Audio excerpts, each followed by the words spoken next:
on 107.3 WBBL-FM. With the grilling guys coming at you like a pit bull. We smoke guys on 107.3 WBBL-FM. It's Saturday morning, and we are live and local at the Michigan Army National Guard on 44th Street Southwest. We got the grill going out front. It's smoking up a storm. We're going to be feeding brats to about 150 of our proudest National Guard members. They're going to be shipping out here in a couple weeks, and it's time for the grilling guys to give back. Barbecue Bob just stepped away. He's out actually tending to the grill right now, and I'm very pleased to have sitting beside me here is Denny Gillem from the Front Lines of Freedom. Good morning, Denny. It's great to be here. You know, I retired out of this Army 25 years ago. Oh, that's fantastic. I was the Army advisor to the Michigan Guard here in this building. My office was right through that wall. So this is coming home for me. And these guardsmen are absolutely outstanding. They were good way back then. They're great guys now. It's a pleasure to be here. You know, it is. And you were just sharing a story during the break with me that I think I would like you to share with everybody else, and that was the first time you came to Michigan as a serviceman. Tell us about that. Today, in 1967, the Detroit riots broke out. I was at that time a company commander in the 101st Airborne Division, Fort Campbell, Kentucky. A couple of days later, the governor asked for help. We had a brand new battalion commander who had been my TAC at West Point. And all of a sudden we had this alert one morning, and I was just sure he was just having a practice to see what was. Now, we ended up here. It was my first trip to Michigan in my life as a company commander of the 101st.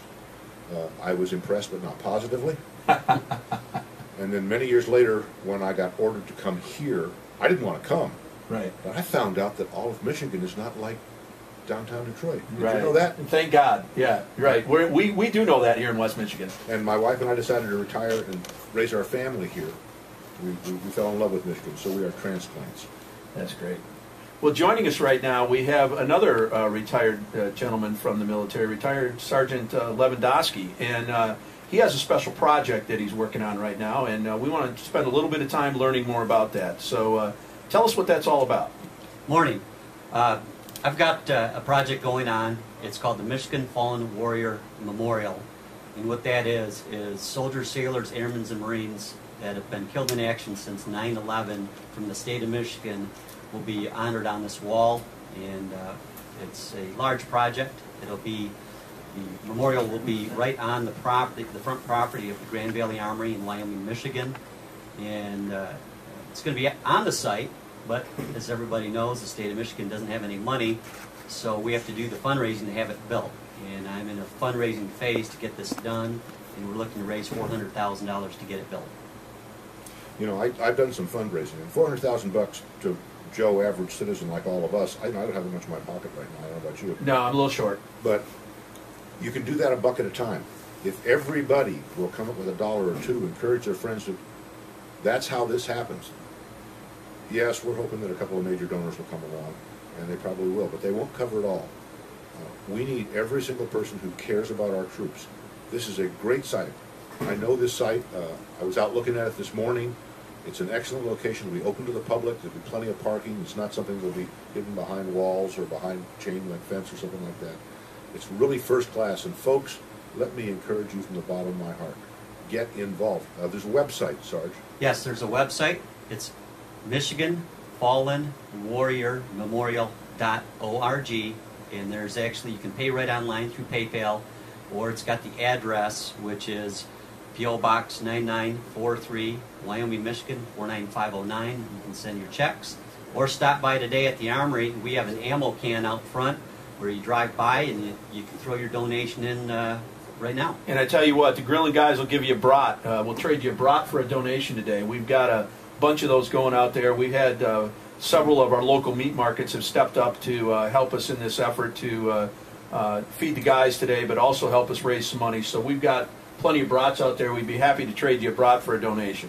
I'll bet you have some more of those ammo cans. If somebody works in a good-sized company and wanted to have an ammo can to have in the company, could you come up with one for them, Sarge?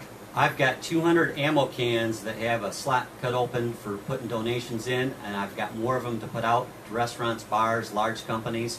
And if they go on the website, there's a contact link there, and that shoots an email to me, and I'll contact them. I've already got about 50 cans out there at local places like Putt Putts on the west side, the Elbow Room, the Vestal Inn in Belmont, a lot of Legion posts in the area, Comstock Park, Velding. We've got cans out there. You go in there, and these cans are usually on the back counter of the bar or restaurant, and do your donation. Yeah, everybody can afford $1 or $2 for this. And Denny, you are absolutely correct that if just the people that are within our listening area today, if everybody gave $1, this would be done. I mean, this would absolutely be done. And it's so easy to do. Think of the crap you spend $1 or $2 or $5 on, for that matter. And this is going to be a lasting impression in West Michigan. I can't think of a reason why not to do that. And this is statewide. This is not just something for our community. Sergeant Levandoski will be my guest on Frontlines of Freedom tomorrow, so we'll try to get the word out to the rest of the state. But this is a hot item because we're giving honor to whom honor is due. That's right. And if you're just tuning in, we are a special edition today of the Grilling Guys on 107.3 WBBL FM. We are out at the Michigan Army National Guard facility on 44th Southwest, and we are helping these guys put together some funds to get this fallen warrior memorial up and live and get it installed. They've got a beautiful mock-up of it. You must have had an architect or somebody put that together for you, didn't you? Yes, I had a donation for doing the design, innovative design PC, and then also Fritz Wallfield Construction is kind of the general contractor and helping me to put this all together. And he's the one that did the grotto by the Vets Home. Did a great job doing that and all the fundraising to get that accomplished. Right. So you've got some local people behind you as well that are doing this stuff for us to help pull this thing together. I mean, this is a community event. You know, if you want to find out more about this, that website was again? It's Michigan Fallen Warrior Memorial.org. That's right. And check that out on the website. We'll have a link up on thegrillandguys.com to that so that you can check that out as well, because it's something that you just absolutely have to consider. Everybody listening, $1 or $2, and this thing will be done. Thank you. You're welcome. You're welcome. So, Denny, there's got to be some stories around from this place. This was kind of home to you. Anything fun and exciting that you'd like to talk about? Well, back in the day, when I was on active duty in this building, that was before the Guard and Reserve were really a part of the active military like they are now. The old pejorative nickname Weekend Warriors was sort of applied. 2 weeks in the summer, 1 week each weekend. They were fine people, they did a good job, they were well trained, but they hadn't been called active duty in decades. A few Guard and the Reserve had gone to Vietnam, Korea had been pretty active, but it had been a long, long time. That's not true anymore.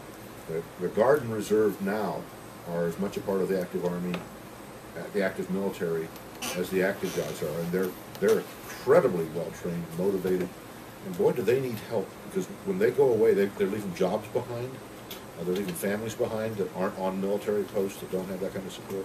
We really need to get behind their families, and gosh, if you're an employer and you're a Guard and Reservist, boy, do I salute you. I really thank you that you're taking care of our Guards and Reservists. You know, that is the case, too, because these guardsmen, they have jobs, they are your neighbors, they live in your neighborhood, and if you have an opportunity, there's about 170 of these guys that are going to be shipping out here in a couple of weeks for a year to Afghanistan. And you just think about it, if you're sitting out there going, man, if I just up and left my family for a year, the stress that would put on those that you leave behind. You know, if you've got a wife and a family and they're there to support the kids by themselves, it's a stressor. So, you know, come around your neighbor is all I can say. Yes, sir, you're right on. And now, back to the Grillin' Guys Show on 107.3 WBBL FM. With the Grillin' Guys coming at you like a pit bull. We smoke butt, and it's a mittful. Shooting sauce on ribs is what men do. We like meat and no tofu. With me and Chop, it never gets dull.